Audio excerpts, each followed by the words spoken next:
Pinagtatrabaho ko na nga si Liam. Ayun, nagmamaneho na ng helicopter. Dadaan daw siya saglit sa bahay kasi gusto niyang kumain.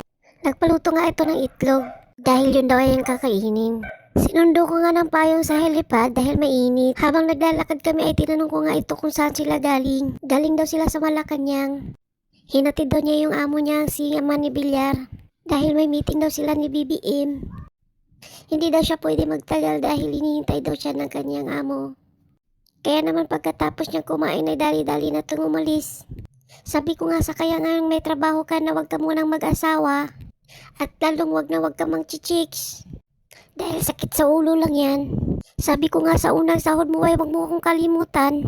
Dahil marami pa akong babayarang utang. Biruin mo, nabaon ako sa utang sa pambayad ng tuition mo sa dahil ang mahal-mahal mag-aral ng pilot. Buti na lang talaga at nakapagtrabaho ka na.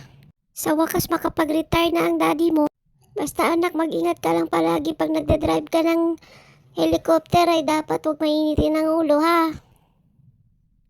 Hala siya. Bye bye. Ingat sa pagmamaniho.